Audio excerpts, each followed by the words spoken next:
Welcome back, Chiefs Studios, NFL Studios, and a couple other platforms we're live streaming on all across the internet on Instagram, Twitter, YouTube, excuse me. Multiple streams here. Wanted to jump into yesterday's Chiefs game. So Chiefs beat the Los Angeles Chargers 17-10. Boy, oh boy, bittersweet moment. How could I not mention in the opening statement, we lose Rashee Rice. Now, during the win, as I mentioned, Chiefs win 17-10. Kind of a low score, obviously a low-scoring game. Now, Patrick Mahomes, the season's kind of been up and down. Now, I say up and down. The Chiefs are 4-0, so they are undefeated. But going into this season, not really going into it as planned before the season. So we've won back-to-back Super Bowls, going for our third this year, and it just got that much more difficult trying to win our third in a row. So Mahomes kind of having an up-and-down year. We go into this year, so let me back up. Obviously, as we know, the previous 2 years, Chiefs have not had an explosive offense as we were used to seeing in previous years. As you know, Mahomes blasted into stardom and had a breakout season the first year he started, MVPs, Super Bowls, throwing for 5,000 yards seemingly every single season. And then these last 2 years, they trade, before that, a few years ago, they trade Tyreek Hill away, and the team identity kind of changes. So now they lose some weapons on offense. They're not as explosive, and they're more defensive oriented. Now, that's fine. You can obviously win championships that way, and they did the last 2 years. But it looks like coming into this season, the GM, Brad Veach, is going to revamp this offense. So we make a bunch of changes. We draft Worthy out of UT, the fastest combine player ever at wide receiver. We sign Hollywood Brown. Rashee Rice breaks out as your number one receiver throughout the second half of last season, and was seemingly going to have an all-pro, or at least Pro Bowl performance season this year. Well, in the first quarter, Mahomes overthrows Travis Kelce, throws an interception. While the player's running the interception back, the defensive back, the ball gets stripped, right? Fumble. Now, as this is happening, as the balls get falling out of the defensive back's arms, Rashee Rice, who did initiate the fumble, as he was planting his right foot after he swiped the ball away, Mahomes, after throwing the interception, runs after the player, trying to get a tackle. Frustrated, he threw an interception. Basically rolls into Rashee Rice's planted right leg in the turf and hyperextends his right knee. Very serious knee injury, obvious pain, had to be carted off the field. And it's presumed, and we'll check here in a second, we are presuming it's a serious knee injury.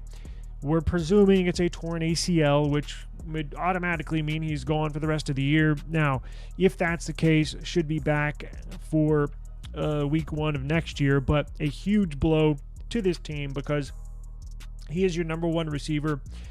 And then Hollywood Brown, who you go out and get, who is going to be your apparent number 2 wide receiver, very explosive player. He has a shoulder injury and required surgery on the very first preseason game, the very first play. And he's out for the year. Shoulder surgery, gone for the year. Rashee Rice, apparent ACL tear, gone for the rest of the season. So your number 1 receiver is out for the year, and your number 2 receiver is out for the year. And that's the story of the game. Now, thank God they have a good defense, because it looks like you're going to have, for the rest of the season, you're going to have a repeat of last year. Very low-scoring game. Going to have to depend on defense. And as long as you have Andy Reid, as long as you have Mahomes, as long as you have that good defense, you're going to make the playoffs.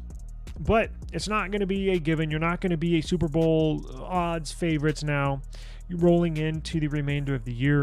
You're going to have to lean on that defense, and you're going to have to basically lean on a running game. Now, that's a big question mark because their number 1 running back, Isaiah Pacheco broke his leg. He's going to be out for the majority of the season. And then their second running back, Clyde Edwards-Helaire. He's on the IR because due to some mental health issues. He's not mentally prepared to play.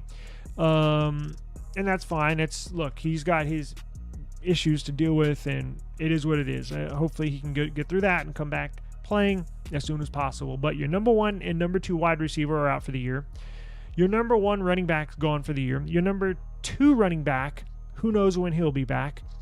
So you're seeing all these injuries pile up. Now, I think I'm obviously very concerned, as every Chiefs fan should be, but I believe they can still win this way. Now, they're going to make it exponentially more difficult, right? But they've proven last year they can win this way. So is it possible? Yes. Is it going to be harder? Much harder? Yes. We're going to have to wait to see how this season plays out. Now, of course it's a huge blow to the team, but what they absolutely cannot afford is a major defensive player go down with an injury. A Chris Jones. That would be a death blow. Any of your starting defensive backs, linebackers, defensive line need to stay healthy. It's imperative they stay healthy for the rest of the year. They can kind of put together some kind of makeshift offense, right? They did it last season, right? Andy Reid, probably the best coach. Well, not probably. He is the best coach in the NFL. And when it comes to basically patchwork as far as an offensive game plan, you have one of the better GMs in the league. I'm sure he's going to be all over the phone today. And we'll get into who they can bring in. And they're going to have to bring in somebody, right? I don't expect a huge name, but we'll get into that in a minute. Let's look at the game stats real quick.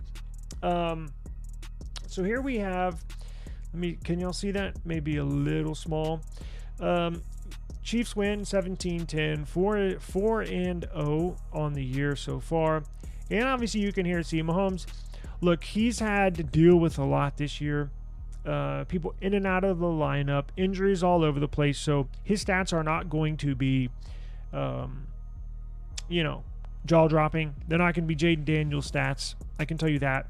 But he's almost like, and I've described him as almost Mahomes as having the Michael Jordan effect, where in the first 3 quarters, could be up and down, could be inconsistent play, could have an interception here and there. But Mahomes is amazing because when in the fourth quarter, literally just takes over games.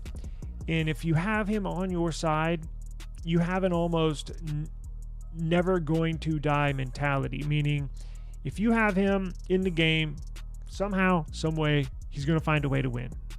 Not many players in history, in any sport, have that certain defiance or soul where they just refuse to die, refuse to lose. And thank God we have him on the team. Again, as long as we have Reed, as long as we have Mahomes, as long as we have the defense healthy, we'll be in almost every game. I doubt they get blown out here moving forward. But Kareem Hunt back on the team. Obviously, the Chiefs cut him, 4 years ago after a domestic violence event happened. He's back on the team because he basically knows the playbook and was ready to go right away. They signed him last week, they signed him on Tuesday, put him on the practice squad. They signed him before last game. I think they signed him last Saturday, did not play on the game last Sunday, but jumps in the starting role. Steele, the white dude with the long hair, he was in the starting role, but Kareem Hunt had the most carries, 14 carries, 69 yards on the day. Receiving yards, Kelsey's going to have to step up. I know they wanted to use him in a reserve role, basically, as I mentioned in the past, almost using him like Popovich did for the Spurs with Duncan and Ginobili and Parker when he got older, is kind of, ease them through the season and then really, really, really turn it up and lean on them in the postseason. Now, in a perfect world, in a perfect season, the Chiefs were going to do that with Kelsey, right? And we saw that through the first couple of weeks. Didn't really have a high catch number. Really didn't have a breakout game as far as receiving yards. But I expect all that to change next week. They're going to have to lean on him heavily. And I just hope he can hold up throughout the remainder of the season, because he may be running on fumes when the playoffs come. So it is what it is, and just got to deal with what you have at the moment, right? So let's look up, now that we got the stats, let me see if we have an official tear on his knee. Right, it is 2:27 Central Standard Time. Rashee Rice was going to have an MRI this morning, and let's see if we do have the news on this right now. Injury update 46 minutes ago. Let's see. I do not see. It does not look like the official injury report is out on Rice. It does not look like it is out, but he's going to miss significant time. If it's a sprain, an ACL sprain, he's going to be out 4 to 6 weeks, possibly a little longer. If it's tear, he's going to be out all for the remainder of the season.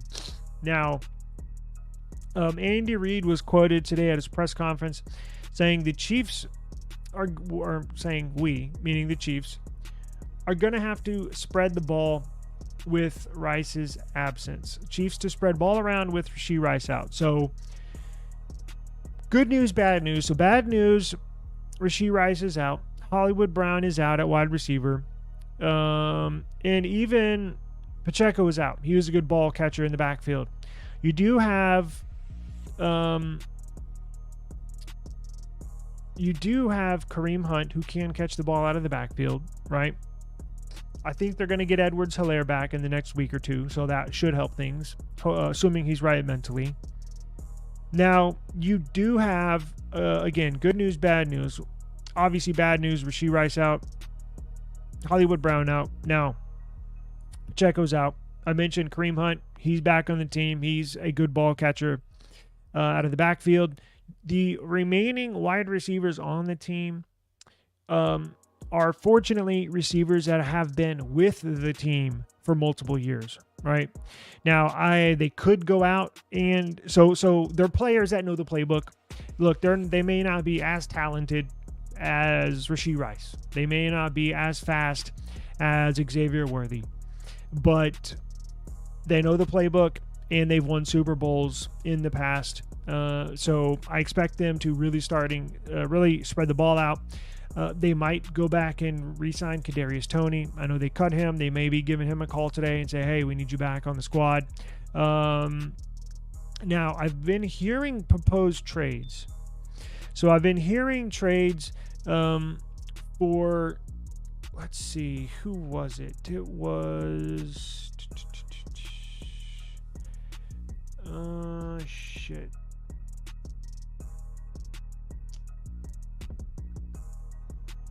Amari Cooper, and then who was this one?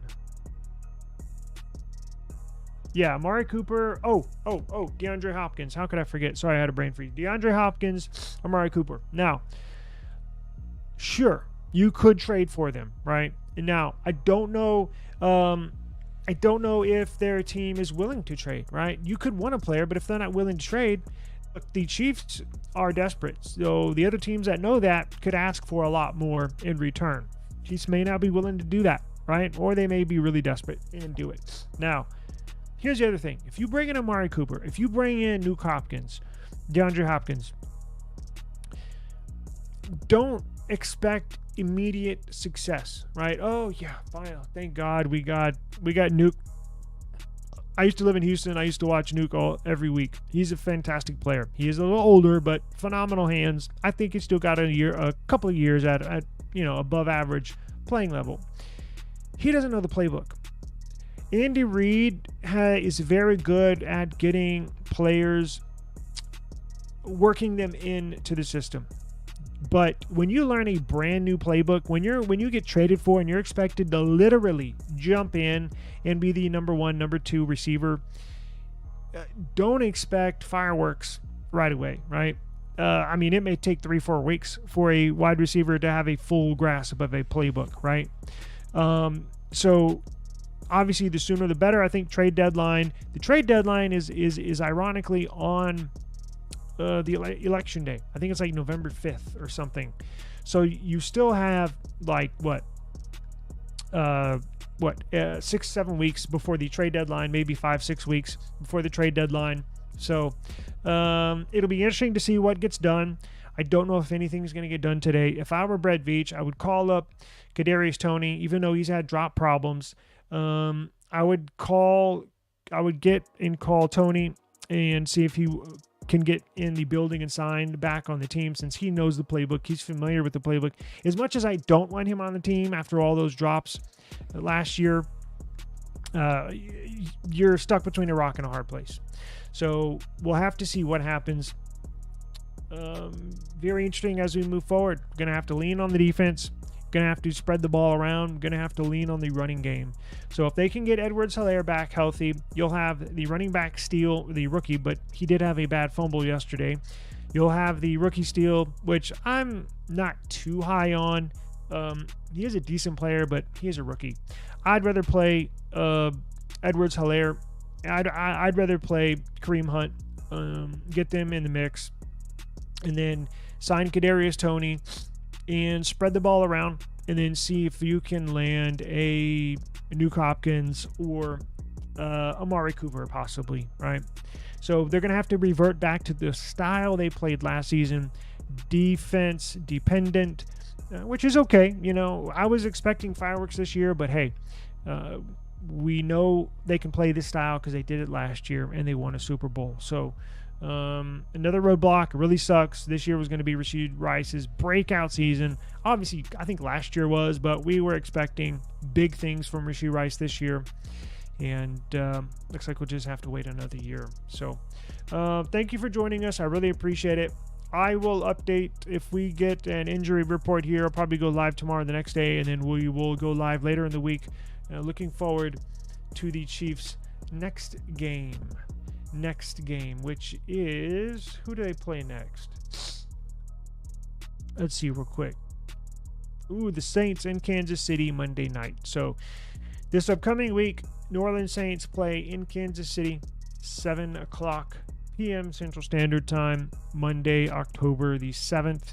And then looking forward, you got the 49ers, tough game, and then the Raiders. So we will see how that goes. Should beat the Saints, but maybe not. We'll have to wait and see. But it is in Kansas City on Monday night, so you'd have that going for you. But we will see you the next day or two, and we will discuss the Saints game. This is Chief Studios. Thank you for watching. My name is Taylor Bell. Make sure you subscribe to the channel so you get notified whenever we go live and or have any injury reports and or game updates for you. Peace.